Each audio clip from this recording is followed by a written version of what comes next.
네, 특검 수사 상황 다시 한번 깊게 짚어보겠습니다. 김건희 특검이 수사 정점에 있는 김건희 여사에 대해서 소환을 통보했습니다. 피의자 신분입니다. 서울구치소에 있는 윤 전 대통령에게도 소환을 통보했는데요. 특검 주요 수사 상황과 함께 인천 총격 사건까지 짚어보겠습니다. 허주연 변호사님 나와 계시죠?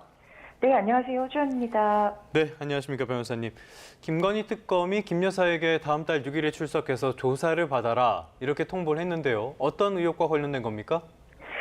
일단 도이치모터스 및 삼부토건 주가 조작 관련 혐의로 자본시장법 위반을 했다라는 내용을 중점적으로 수사하겠지만 비단 이 혐의에만 국한되는 것이 아니라 김건희 특검에서 전방위적으로 들여다보고 있는 김 여사 관련 위법 사항들을 전체적으로 수사할 거라는 생각이 듭니다. 구체적으로 건진법자를 통한 캄보디아 공적개발 원조 사업을 확대했다는 것을 통일교에서 청탁을 했는데 이것을 김 여사가 명품백과 신발을 받고 관련해서 들어준 개입 정황이 있다라든가 여론조사 조작을 지원한 대가로 20대, 21대 선거 공천에 개입했던 이른바 명태균 게이트 관련한 공직선거법 위반 혐의, 그리고 전체적인 어떤 뇌물을 받은 혐의들, 이런 것들을 모두 수사하기 위해서 이번 소환 조사가 이루어질 것으로 보입니다. 네, 김 여사가 과연 소환에 응할지가 가장 큰 관심일 겁니다.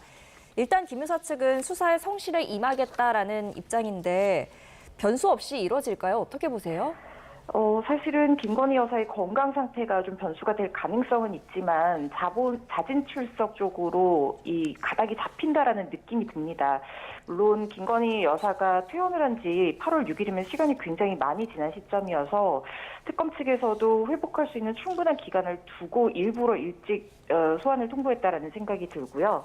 그리고 일각의 주장에 따르면 김 여사 아직 건강 상태가 좋지 않다라는 얘기가 나오고 있지만 사실 이 정도 기간을 두고 소환을 했다라고 하면 어떤 소환 불응에 대한 사유를 들기가 사실은 좀 어려울 정도로 여유 있게 기간을 준 지금 상황이라는 생각이 들고요. 네. 특히 지금 김 여사 측에서는 기존의 이 김건희 특검에서 보인 태도, 예를 들면 통일교 윤모 전 본부장이 몸이 좋지 않다는 이유로 조사를 나오지 않겠다라고 일정을 조정을 하겠다고 얘기를 했는데 이 부분에 대해서 불응으로 처리하겠다라는 얘기를 했거든요. 그 얘기는 뭐냐면 여러 번 불응이 되면 체포영장을 청구한다든가 하는 신병 확보의 강제 수사로 나아갈 가능성 굉장히 시사하는 바가 있다는 생각이 듭니다. 그렇다고 하면 김건희 여사도 조사에 제대로 응하지 않다가는 어떤 강제 수사로 뭐 체포라든가 구속이 될 가능성까지도 내다보고 있을 것이기 때문에 이런 부분을 우려해서라도 자진 출석해서 묵비권을 행사한다든가 아니면 몸이 좋지 않아서 조사 시간을 짧게 가자든가 이런 전략을 고려하고 있을 거라는 생각이 듭니다. 이번에는 윤 전 대통령에 대해서도 다음 주에 출석하라라는 공문을 보냈는데 지금 내란 특검 출석 요구에는 응하지 않고 있잖아요. 여기에는 응하게 될까요? 윤 전 대통령 같은 경우에는 기존의 태도 그대로 수사 자체에 비협조적으로 나올 가능성 굉장히 높다고 봅니다. 특히 본인을 정점으로 수사를 하고 있는 내란 특검 수사에도 구속된 이후로는 전혀 조사에 응하지 않고 있는 상황이거든요. 그런데 김건희 특검에서 김건희 여사보다 더 일찍 윤석열 전 대통령을 부르는 이유는 사실 이 수사의 정점은 김건희 여사를 겨냥을 하고 있다는 얘기입니다. 그러니까 윤 전 대통령 좀 일찍 불러서 확보할 수 있는 진술들을 공모 여부, 가담 여부까지 다 확보한 다음에 김건희 여사를 정점으로 수사하겠다는 그런 의지로 읽히거든요. 네. 그렇다고 하면 윤석열 전 대통령은 본인을 정점으로 하는 수사에도 나아가지 않았기 때문에 아마 이번 수사에도 응하지 않을 가능성이 상당히 높다는 생각이 듭니다. 네, 한번 지켜보겠습니다. 또 지금 여러 의혹의 핵심 인물로 꼽히는 사람입니다. 이종호 전 블랙펄 인베스트먼트 대표인데요. 첫 조사가 이뤄졌다고 합니다. 여러 사건들이 좀 거미줄처럼 얽힌 듯한데 어떤 혐의로 일단 조사를 받은 걸까요? 이종호 전 블랙펄 인베스트먼트 대표는 굉장히 다방면의 로비 창구로 활동했다는 정황들이 나오고 있는데 사실 본인의 이런 로비 창구로 활동한 이력보다는 지금 김건희 특검에서 16개 혐의를 적시를 하고 있는데 이 중 다수의 혐의가 김건희 여사와의 직접적인 연결고리나 관련성을 소명하는 것이 결국엔 관건이거든요. 그런데 이 연결고리 내지 창구 역할을 한 인물로서 지금 나오고 있는 정황들이 있기 때문에 아마 이 부분에 대한 수사를 중점적으로 할 거라는 생각이 듭니다. 일단 지금 알려지는 혐의로는 도이치모터스 주가 조작의 공범이자 1차 주포인 이모 씨가 집행유예를 선고받는 대가로 2022년부터 23년까지 25번에 걸쳐서 약 8천만 원을 수수했다. 그래서 변호사법 위반 혐의 등이다라고 알려지고 있지만 보다 구체적으로는 지금 김건희 여사가 도이치모터스 주가 조작의 계좌는 제공을 했으나 시세 조정이 인지나 가담했다는 부분에 대해서는 기존에는 확인이 되지 않았었는데 아마 이런 부분을 확인한다든가 삼부토건 주가 조작 연루 의혹에서 그 삼부토건의 전 회장인 조성욱 회장의 아들 조원희를 지금 또 수사하고 있는데 여기서도 이종호가 다시 등장하는 것이 조원일이 라임 사태로 재판받을 당시에 원하는 구치소에 몇 달 더 있게 해주기 위해서 담당 검사에게 민원을 넣겠다라는 로비 의혹을 시사하는 내용이 공익신고자의 제보로 확인이 됐거든요. 그런데 지금 삼부토건 주가 조작 연루 의혹이 삼부토건 관계자들을 처벌하는 것을 넘어서서 이게 김건희 여사와 관련이 되어 있는지 이 개입이 있는지를 확인을 해야 되는 것인데 여기에서도 이종호와 김건희 여사가 관련이 있는 인물이기 때문에 아마 그 연결고리로서 알고 있는 것들이나 갖고 있는 증거들 이런 것들을 특검 측에서 수사하기 위해서 부르는 것으로 보이고 또 추가적으로 순직해병 관련해서 로비한 정황도 있거든요. 이런 것들까지 전방위적인 수사가 이루어질 것으로 보입니다. 알겠습니다. 특검 진행 상황 계속 관심 있게 지켜보도록 하겠고요. 굉장히 충격을 준 사건 쪽으로 한번 가보도록 하겠습니다. 인천에서 발생한 사건인데요. 자신의 생일 잔치를 열어준 아들에게 아버지가 총격을 가해서 아들이 숨지는 일이 있었습니다. 어떤 내용입니까? 상당히 충격적인 사건입니다. 인천 연수구 송도동의 아파트에서 벌어진 사건인데요. 자신의 생일날 생일 파티를 열어준다는 30대 아들과 그 며느리, 손주, 지인들과 함께한 자리에서 갑자기 편의점에 갔다 오겠다 하고 나갔다가 온 다음에 사제총, 그러니까 직접 제작한 총을 들고 들어와서 아들 향해 발사를 했고 이 중 2발이 아들에게 가격이 됐고 아들이 결국에는 심정지 상태로 병원에 옮겨졌지만 사망을 한 사건입니다. 그리고 더 충격적인 것은 본인의 자택에 폭발물 15개를 설치한 정황도 확인이 됐고요. 가족과 지인 앞에서 아들을 사제총으로 살해를 했다는 점에서 굉장히 충격을 주고 있는 그런 사건입니다. 네. 자, 이번 사건은 뭐 조사를 더 해봐야겠지만 계획범죄라는 이야기가 나오는데 어떤 점을 들어서 그렇습니까?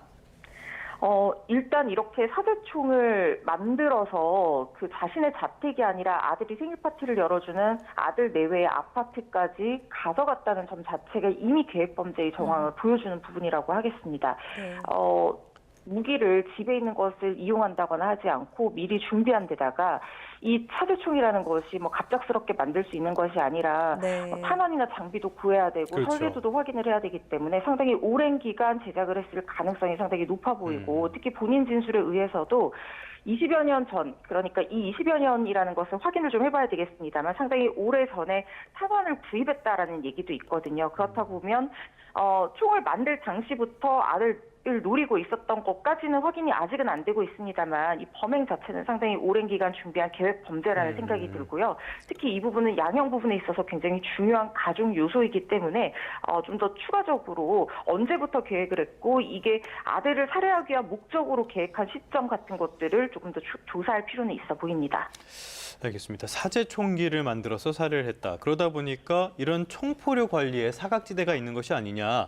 특히 사제 총기를 만드는 정보를 너무 쉽게 접할 수 있는 거 아니냐. 이런 지적도 나오거든요. 변호사님 어떻게 보십니까?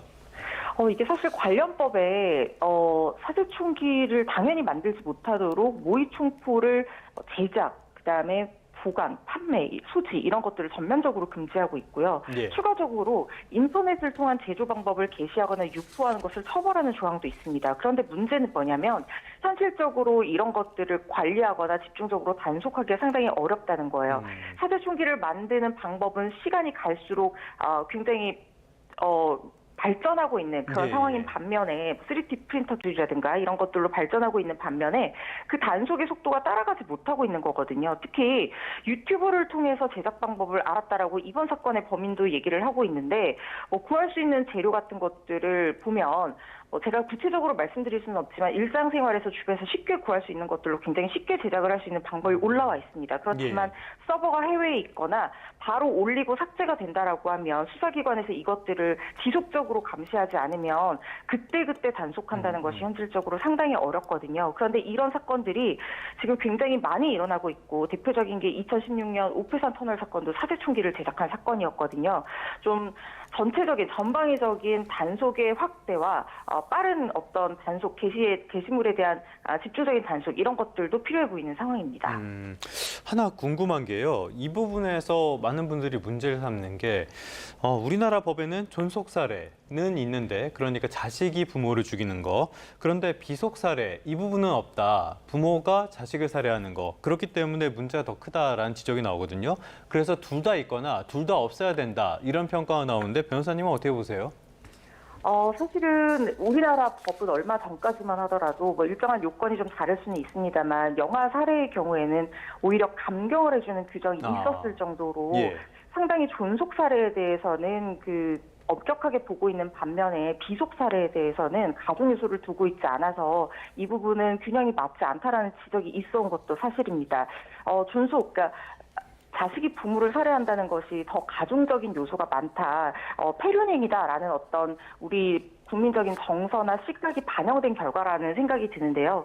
비속을 살해하는 것도 사실상 요즘에 너무나 문제가 되고 있는 것이 그동안 있었던 사건들 중에서는 비속을 살해하는 사건 자체가 그렇게 많지 않았지만 특히 요즘에는 우리가 상상할 수 없다라는 생각을 넘어서서 아버지 또는 부모가 경제난 등으로 생활고증으로 자식을 먼저 살해를 하고 본인도 어떤 선택에 이르는 그런 여러 가지 상황들이 많이 발생을 하고 있거든요.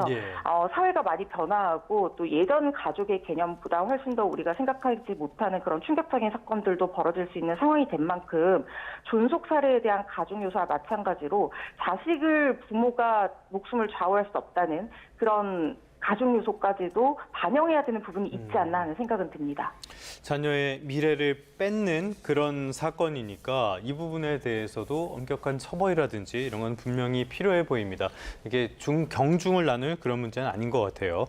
지금까지 허주연 변호사와 함께 특검 진행 상황 그리고 인천 송도에서 발생한 총격 살해 사건 상황까지 자세히 알아봤습니다. 오늘 말씀 잘 들었습니다. 감사합니다.